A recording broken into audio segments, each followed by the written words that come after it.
from his youth. But the shepherd was adamant. He had faced more ferocious opponents than this, he argued. When the lion or the bear would come and carry off a sheep from the herd, he told Saul, I would go after him and strike him down and rescue it from his clutches. Saul had no other options. He relented, and the shepherd boy ran down the hill towards the giant standing in the valley. Come to me, that I may give your flesh to the birds of the heavens and the beasts of the field, the giant cried out when he saw his opponent approach. Thus began one of history's most famous battles. The giant's name was Goliath. The shepherd boy's name was David. 2. David and Goliath is a book about what happens when ordinary people confront giants. By giants, I mean powerful opponents of all kinds, from armies and mighty warriors to disability, misfortune, and oppression. Each chapter tells the story of a different person, famous or unknown, ordinary or brilliant, who has faced an outsized challenge and been forced to respond. Should I play by the rules or follow my own instincts?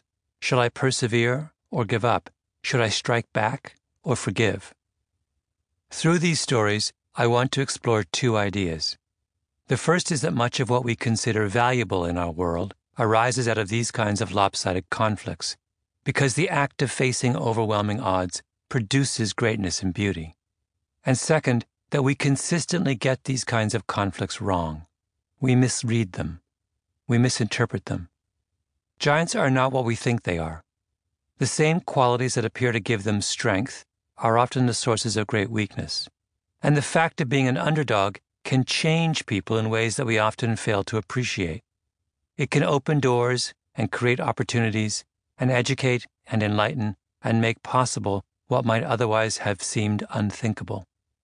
We need a better guide to facing giants, and there is no better place to start that journey than with the epic confrontation between David and Goliath 3,000 years ago in the Valley of Elah. When Goliath shouted out to the Israelites, he was asking for what was known as single combat. This was a common practice in the ancient world. Two sides in a conflict would seek to avoid the heavy bloodshed of open battle by choosing one warrior to represent them in a duel. For example, the 1st century BCE Roman historian Quintus Claudius Quadragarius tells of an epic battle in which a Gaul warrior began mocking his Roman opponents. This immediately aroused the great indignation of one Titus Manlius, a youth of the highest birth, Quadragarius writes. Titus challenged the Gaul to a duel. He stepped forward and would not suffer Roman valor to be shamefully tarnished by a Gaul.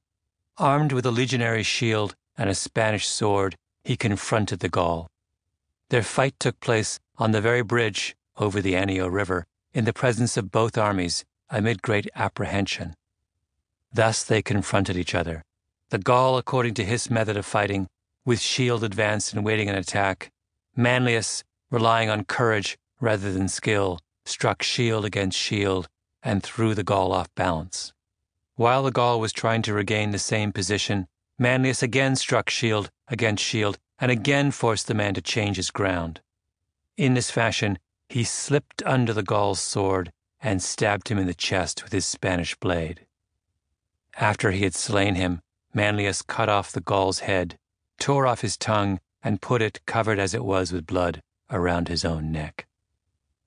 This is what Goliath was expecting, a warrior like himself to come forward for hand-to-hand combat. It never occurred to him that the battle would be fought on anything other than those terms, and he prepared accordingly. To protect himself against blows to the body, he wore an elaborate tunic made up of hundreds of overlapping bronze fish-like scales.